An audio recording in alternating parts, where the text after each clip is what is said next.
Bonjour, je suis Laurence Caillot, je suis praticienne en shiatsu et consultante en feng shui traditionnel.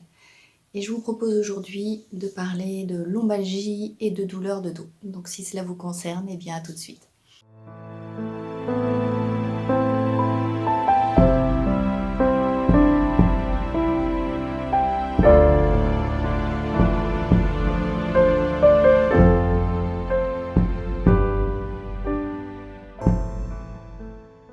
Alors, les lombalgies, les douleurs de dos, les lumbagos, qui n'a pas connu ça un jour dans sa vie?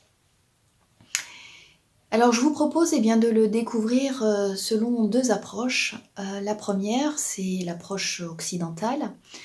Donc, vu sous cet angle-là, la lombalgie va avoir différentes origines.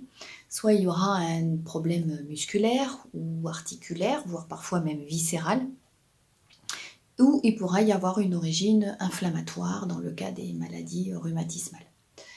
Donc c'est sûr qu'il y a des facteurs aggravants sur les maux de dos. Cela peut être tout simplement un problème postural. Il peut y avoir les personnes qui portent des charges lourdes qui vont évidemment occasionner des maux de dos. Il peut y avoir également la sédentarité. Il est évident qu'un manque d'exercice physique favorisera les douleurs dorsales, lombaires et cervicales. Et puis, vous avez également des gestes qui peuvent être inappropriés dans votre quotidien ou voire très répétitifs et qui vont occasionner donc des douleurs lombaires. Dans le meilleur des cas, soit on vous proposera de consulter un ostéopathe ou un posturologue qui pourra vous soulager. On pourra également vous faire passer des examens plus approfondis pour voir quand même s'il n'y a pas un état un petit peu plus grave. Il est évident qu'avec une hernie discale ou un canal rachidien rétréci, un suivi par votre médecin est absolument indispensable. Le pire des cas, c'est qu'on vous donnera tout simplement un antalgique ou un anti-inflammatoire. Et là, ça va tout simplement, certes, dans un premier temps, vous apporter du confort, mais malheureusement, ça n'ira pas régler le problème d'origine. Vous l'avez compris, en médecine chinoise, l'approche sera tout autre. Ce qu'il faut savoir, c'est qu'en médecine chinoise, la racine de la lombalgie, elle est reliée à l'énergie du rein, au méridien du rein. Alors, d'autres méridiens pourront être également concernés. Vous pourrez également avoir le méridien de la vessie, le foie, la rate, également le gros intestin. Et c'est pour ça que nous, en médecine chinoise, il est vraiment très important de faire un diagnostic précis des origines du mal de dos. Alors cela surprend toujours beaucoup mes patients lorsque je pose de nombreuses questions qui peuvent être en lien ou avec leur transpiration, leur sommeil et tout un tas de paramètres. Mais il est vrai qu'il sera essentiel pour nous de voir finalement si le mal de dos est aggravé par le mouvement ou si au contraire il le soulage, si le froid ou la chaleur aurait tendance à améliorer ou à aggraver.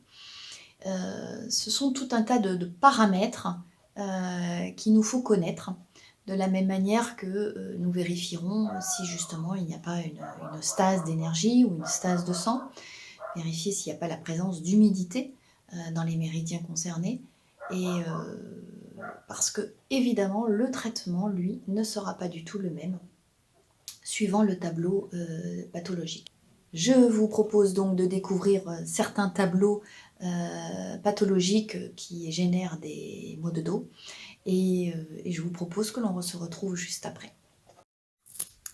Donc le premier tableau pathologique que je vous propose de découvrir, c'est l'association de douleurs lombaires avec des symptômes tels que de la sécheresse de bouche durant la nuit, de la transpiration nocturne, des vertiges. Vous pourriez également avoir des acouphènes de type plutôt avec un son grave. À ce moment-là, nous rentrerons donc dans un tableau qui sera plutôt un vide d'énergie au niveau du yin de rein. Donc le traitement, dans ce tableau pathologique, ira plutôt sur une tonification du yin de rein et nous n'utiliserons pas de moxa. Donc le moxa, c'est un bâton d'armoise que nous utilisons pour faire de la moxibution et qui permet de chauffer certains points d'acupuncture très spécifiques. Et là, en l'occurrence, dans ce tableau de vide de yin de rein, il ne sera pas judicieux d'utiliser le moxa. Le second tableau pathologique que je vous propose de découvrir, eh bien, ce sont des douleurs lombaires qui pourront être associées à une sensation de genou froid. On le sent quand on met la main dessus, souvent nos vins réchauffent les genoux, hein. À une crainte également du froid et surtout localisée dans le bas du dos. Donc ça, je demande régulièrement si des personnes sont très attentifs au fait d'avoir toujours un t-shirt ou un pull qui couvre bien le bas du dos. Des symptômes associés comme également avoir des urines abondantes ou très claires, voire de l'impuissance ou de l'éjaculation précoce pour les hommes et la stérilité, de la frigidité pour les femmes. Et bien là, nous serons plutôt dans un tableau qui est un vide de yang de rein. Et puis dans certains cas bien plus graves, cela pourrait provoquer des œdèmes dans les jambes, du fait qu'il y a une accumulation des liquides organiques qui sont mal gérés par le yang de rein. Alors il serait du coup pas du tout judicieux de tonifier un yin de rein comme le tableau précédent, au risque d'aggraver véritablement le problème. Donc dans ce cas-là, eh bien, nous sommes amenés à tonifier un yang de rein. Et là, justement, l'utilisation des moxa peut s'avérer nécessaire sur certains points d'acupuncture. Ce troisième tableau eh bien, va montrer des douleurs lombaires qui pourront être associées à des problèmes respiratoires. Alors, du type essoufflement à l'effort, ou vraiment une difficulté à inspirer, pouvant peut-être même également générer de la toux ou pour les personnes qui seront sujettes à l'asthme. Et elles pourront également présenter de l'apathie mentale. Donc c'est à la base un tableau de déséquilibre de la fonction du rein, qui a de la peine à recevoir le chi, donc l'énergie, et à la maintenir vers le bas.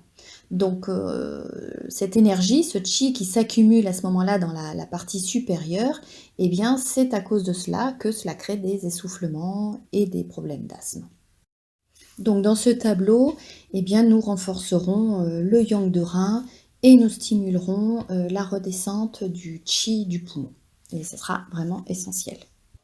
Alors pour l'exemple de ce tableau, je voudrais vous partager le souvenir d'un patient que j'ai vu il y a de nombreuses années, qui était, alors je connaissais par ailleurs dans mon cercle privé, et donc ce patient souffrait de maux de dos, mais avait surtout un gros problème depuis plusieurs jours et semaines, qui était le suivant, c'était qu'il ne pouvait même plus dormir allongé, puisqu'il s'étouffait, et donc il en était arrivé à développer une angoisse d'aller se coucher, et ma foi de s'étouffer en pleine nuit et de ne jamais se réveiller. Il avait passé de nombreux examens avec des grands spécialistes, à l'hôpital, etc. Et personne n'arrivait à savoir pourquoi est-ce qu'il s'étouffait dès qu'il s'allongeait. Alors, son épouse lui a gentiment conseillé de venir me voir au cabinet. Et j'ai vraiment le souvenir que lorsqu'il s'est présenté, il m'a gentiment dit qu'il n'y croyait pas du tout, que vraiment il venait plus par désespoir et que, ma foi, au pire, si ça lui faisait pas du bien, ça ne lui ferait pas de mal. Et donc j'ai évidemment, comme je vous l'expliquais, posé un diagnostic complet. Et donc après avoir trouvé a priori l'origine du problème, j'ai donc fait le soin en shiatsu. Et à sa grande surprise, le soir même, ça n'a pas mis longtemps, il a pu dormir sans jamais s'étouffer et surpris de voir que ça avait disparu.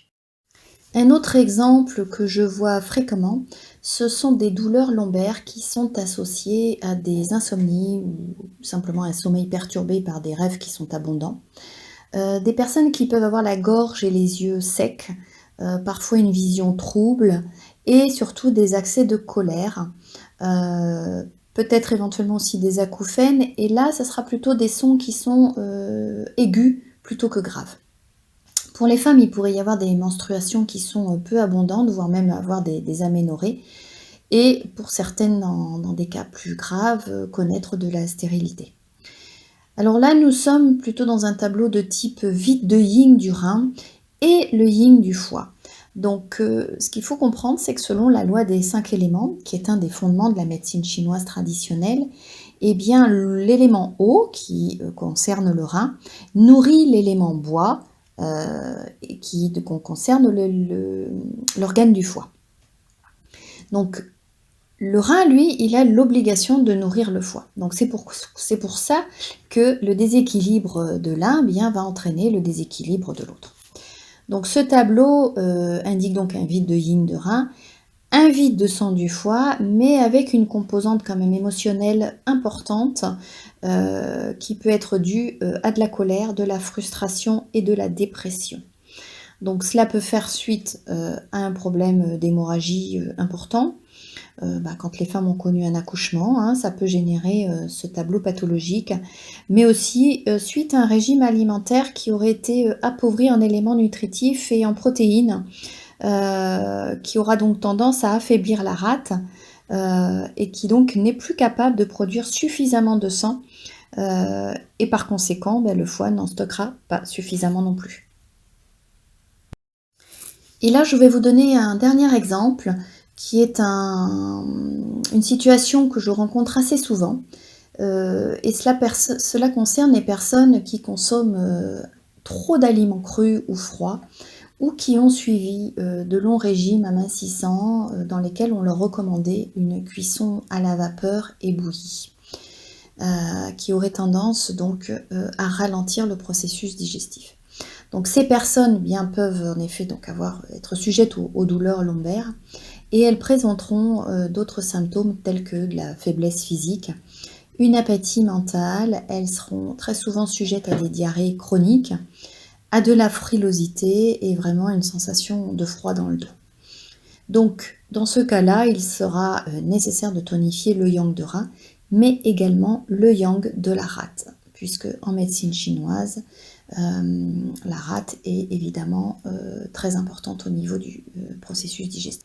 Voilà, donc maintenant, après avoir découvert quelques exemples de tableaux pathologiques sur la lombalgie, vous comprenez toute l'importance du diagnostic et qu'il est donc essentiel d'établir l'origine du problème. Et surtout, de ne pas éteindre un symptôme avec un médicament. Je ne dis pas qu'il ne faut pas prendre un médicament, mais qu'il est vraiment important en amont de savoir l'origine du mal de dos. Alors, écoutez, si vous souffrez de lombalgie, je ne peux que vous encourager à vous rendre à mon cabinet, découvrir ce qu'est le shiatsu, et puis, et pour les autres, on se retrouve très bientôt pour une nouvelle vidéo sur un nouveau sujet.